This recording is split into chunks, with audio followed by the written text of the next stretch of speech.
So, welcome to Midweek Mindfulness. Good to see, some of our long-standing folks that are here who've been coming each week. So, thank you, thank you, thank you. It's great to see you and to be here with you today. Um, it's an interesting time to be alive in the world, as always.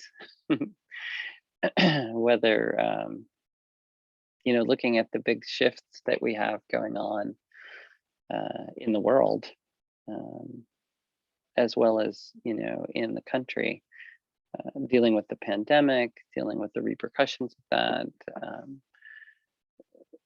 kind of redefining our lives and seeing what we really want to return to at this point. I think that's a really big and powerful question. We've left some things behind, and now I think it's a beautiful opportunity to be really mindful and curious about what do we want to bring back in. How go do we want to be, and even more importantly, even if we have really busy schedules and we stay significantly busy and active, being mindful during that process allows us to continuously check in with where we are and to be, right? To be, not to do, but to be in a way that the doing itself begins to change. In Taoism, there's an understanding of doing but non-doing, right? So the doing is, I have to get this done, this is really important, and then all the pieces of motivation within me that I use in order to accomplish those things. So I need this job, I have to feed my family, I have to take care of my children, I want to feel like a success in the world, like all those inner motivations that are driving us, pushing us forward, that are a part of that cultural context, that encourage this understanding of striving. Non-doing is not doing anything, right?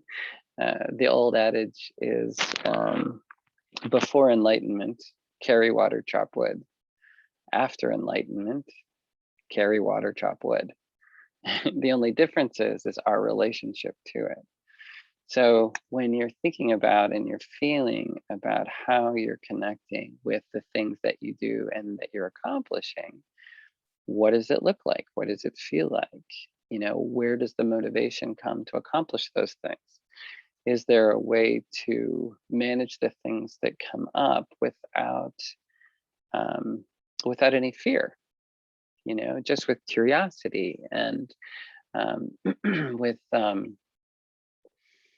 maybe a desire to express your gifts in the world, but not necessarily a driving need to do that, more like just an opportunity that arises. And then having this kind of curiosity about that as you go along, and consistently checking in and touching base with yourself so that you are really able to manage that in a meaningful way.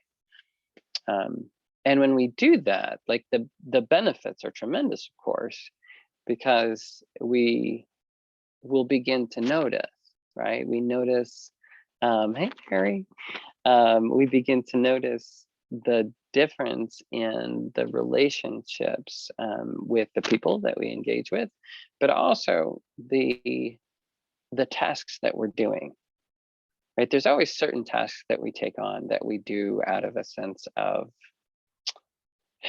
there's some level of fear involved, right? Like, and it could be fear of disappointing someone, or the fear of having things turn out in a way that we don't want them to turn out, right? And in feeling the difference between, accepting that this is something that's there and it's present in our experience, and coming to it with, again, that kind of curiosity and that, presence of how am I actually feeling? What is my relationship to this? And managing that relationship in a mindful way where we're not driven, right, by the, oh, I need to succeed. I need to please my boss. I need to, not fail my family, because that's a hard way to live, you know? And culturally, it's how we live. Like, as a culture, this is how we exist in the world.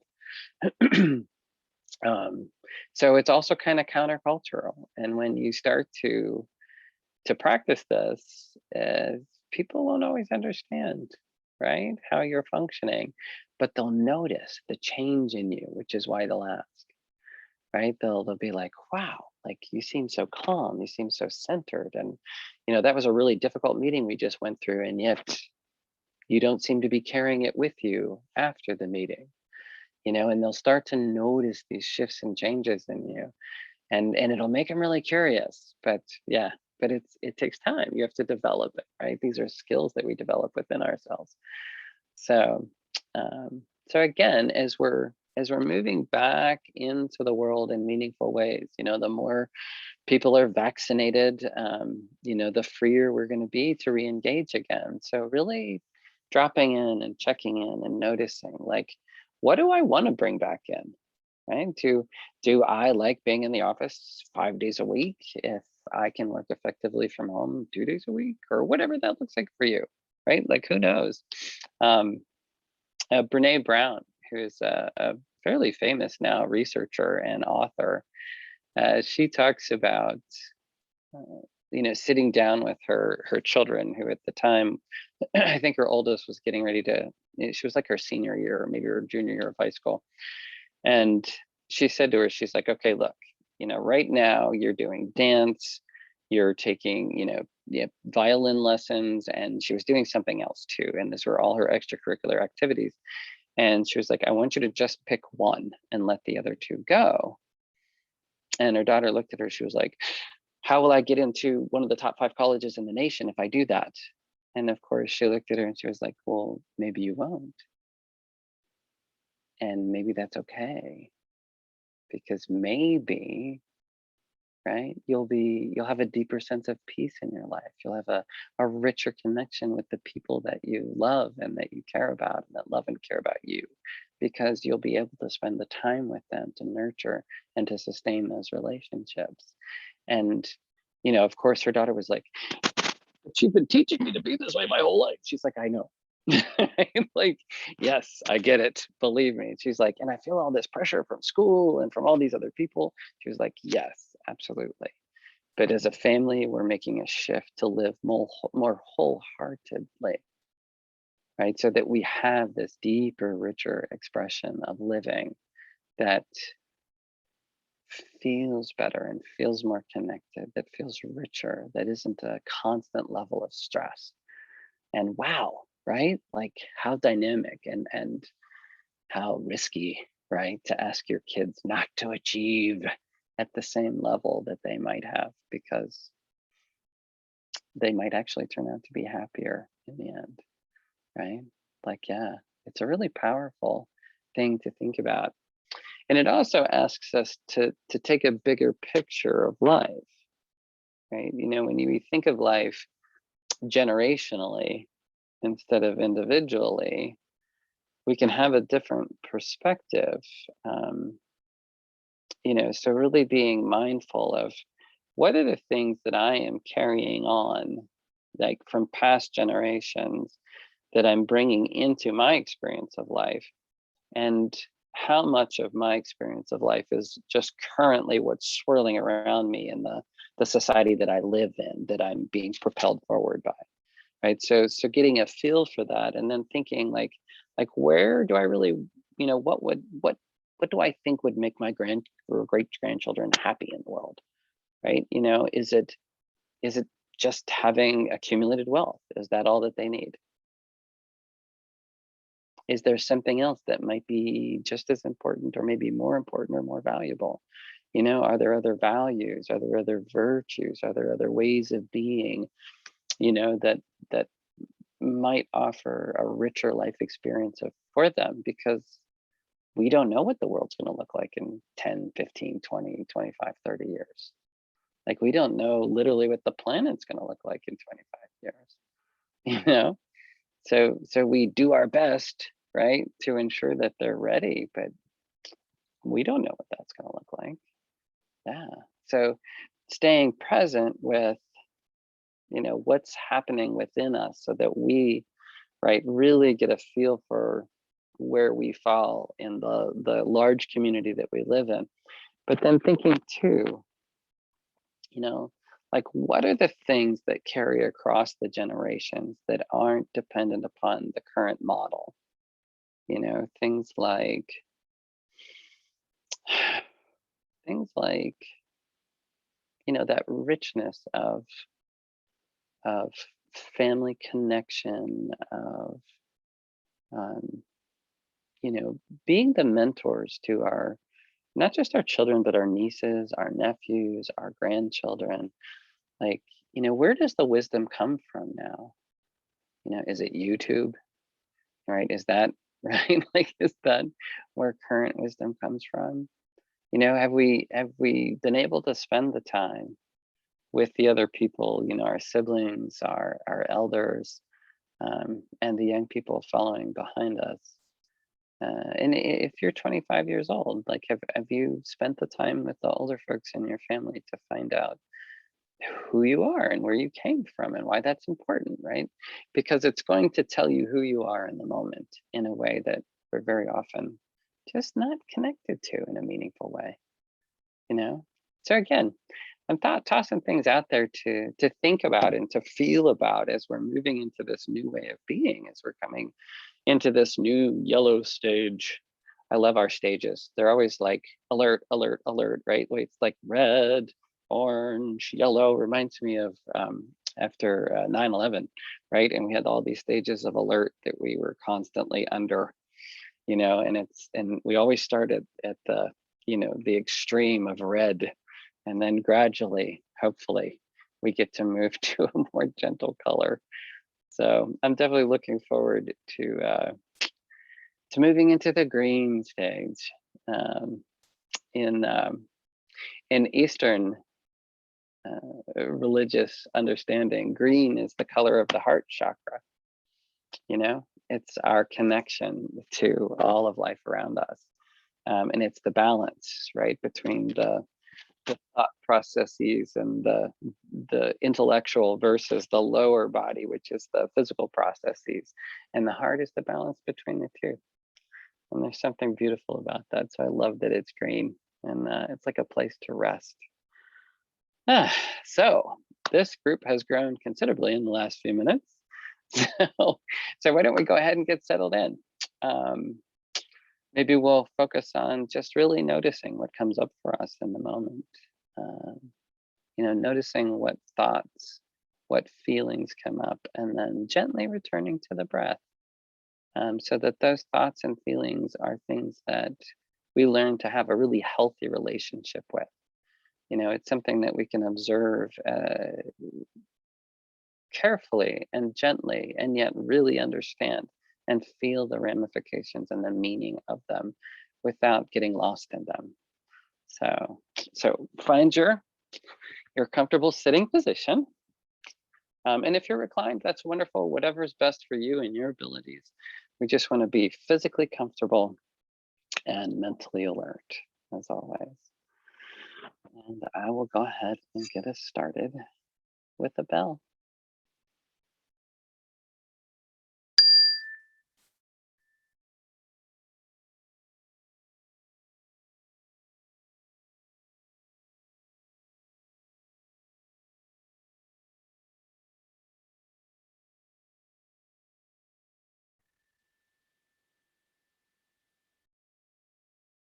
Noticing the sound of the bell, just beginning to drop down into your body.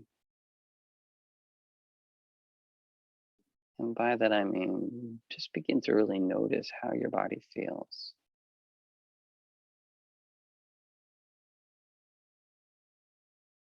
Noticing the movement of the breath and how it moves the body, right? Feel the shoulders raise a little, the rib cage expand a little, right? Feel the trunk of your body move as you breathe.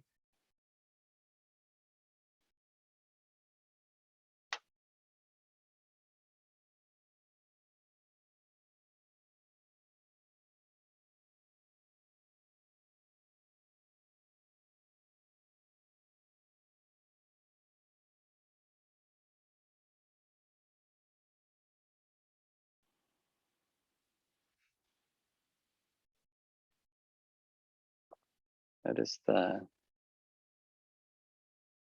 sensations in your body.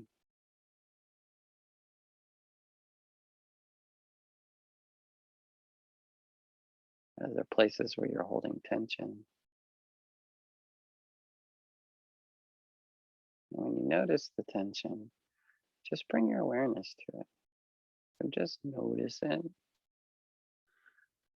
And then notice your next out breath at the same time. Notice what happens to the tension. It's amazing what bringing our awareness does to our physical being.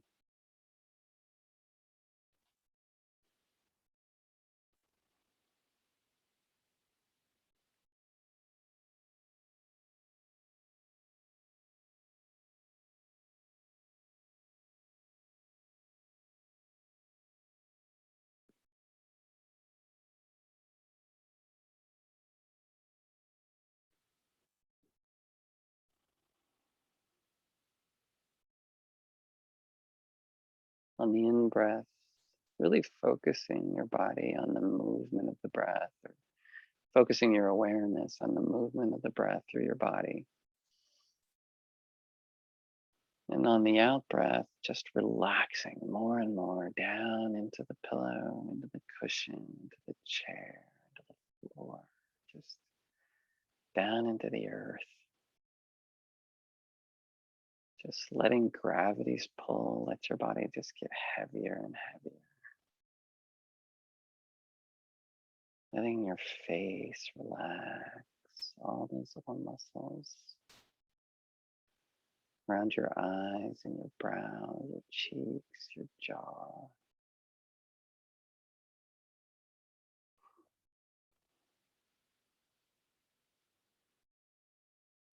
Bringing your awareness down to your neck, your shoulders. Again, just letting them get heavier and heavier with each out breath. As we bring our awareness to them and we exhale, the stress and the strain just bleeds out of us right down. Down into the chair, down into the floor.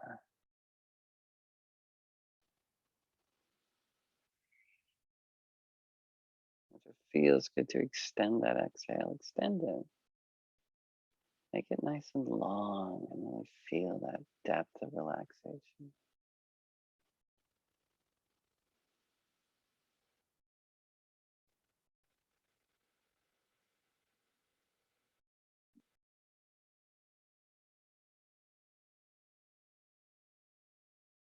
Sharpen the focus on the in breath.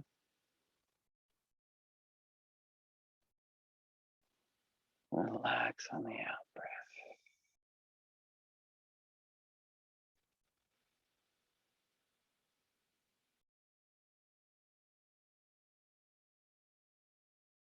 Notice your back, your arms, your elbows, your wrists, your fingers.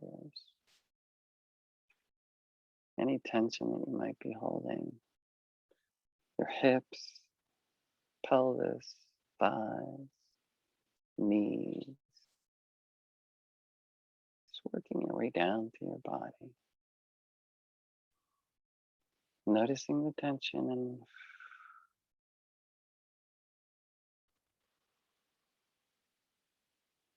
just bringing our awareness to the body and the place in the body. And noticing how your body just gets more and more relaxed, heavier and heavier. Each out breath. And this is the process of settling into the body, into the breath, into the moment.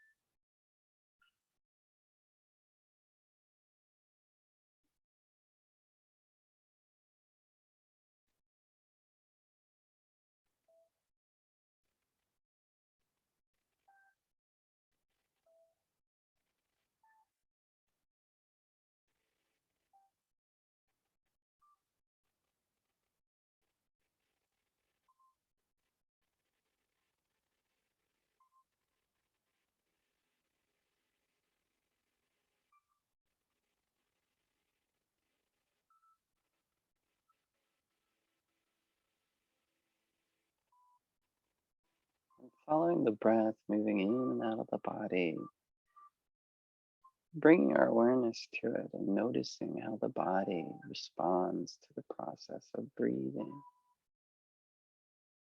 allows us to also check in where we are with our emotional self. Many of us feel the emotions. We all embody our emotions. So I tend to feel them like in my heart and maybe like in the top of my stomach, right here in the center of my body.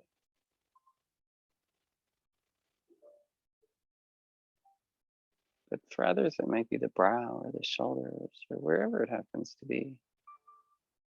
But notice where you hold that sense of tension that you use to stay alert, to get done all the things that you need to get done. And for these next few minutes, see if you can bring your awareness to that place. And on the exhale, just relax and release that as well.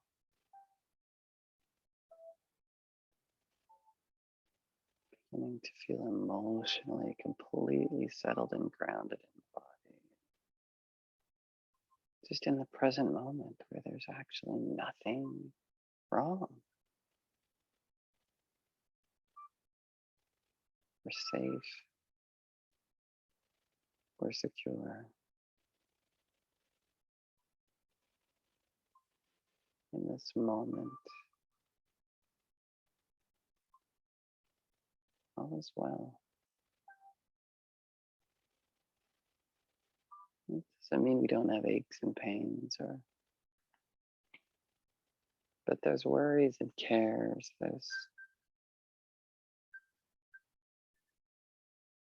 those ways of understanding how we connect to the larger world. See if we can just exhale and let them go for now. They'll be there whenever we're done. Don't worry. For now, just let it all go.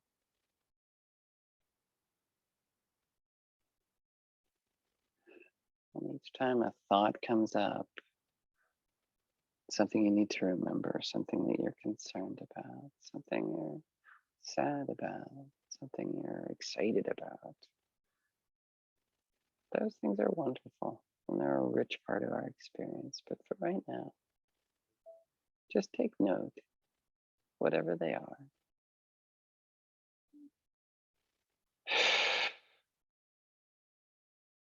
Just let it all go. Just breathe.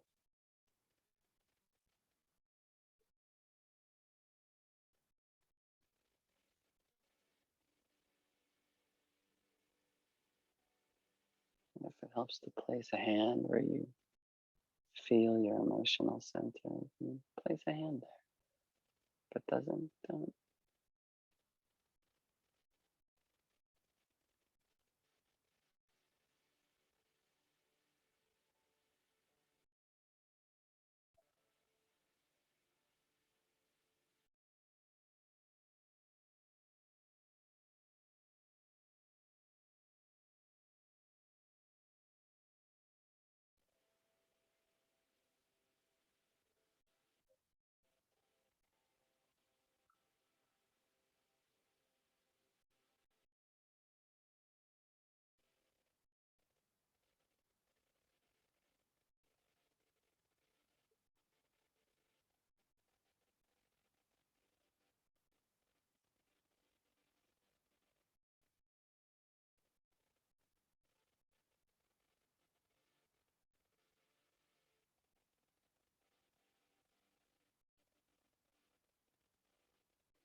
And let your breath calm.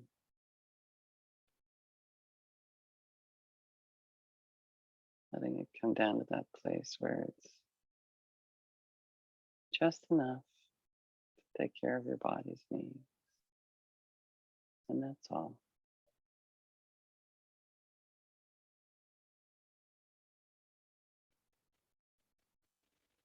Just sustaining the basics.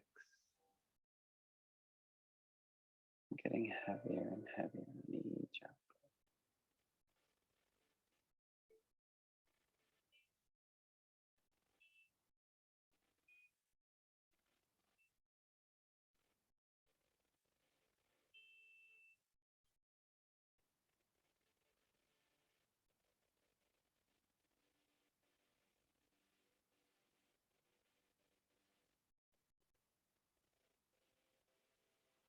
And as thoughts arise for you, feelings come up,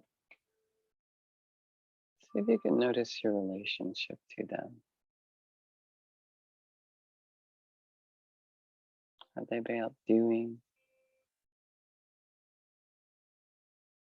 It's perfectly normal if they are. No judgment. Just notice.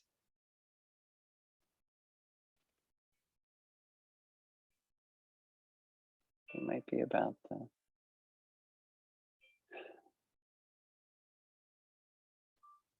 beauty of just focusing on the being. Both of which are so important to our experience.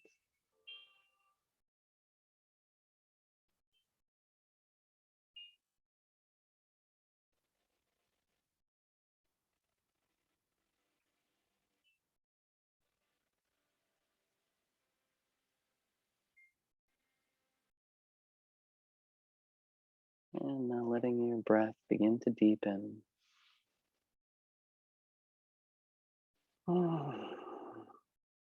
Begin to reconnect with whatever you're resting against.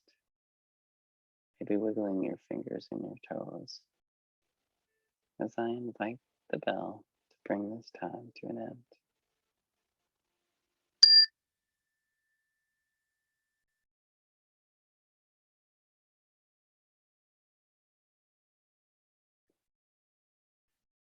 Mm. Thank you, everyone, for this wonderful, wonderful uh, presence that you all bring to the room. I so deeply appreciate you. Hmm. So I hope that today was meaningful for everyone. You're very welcome, Karen.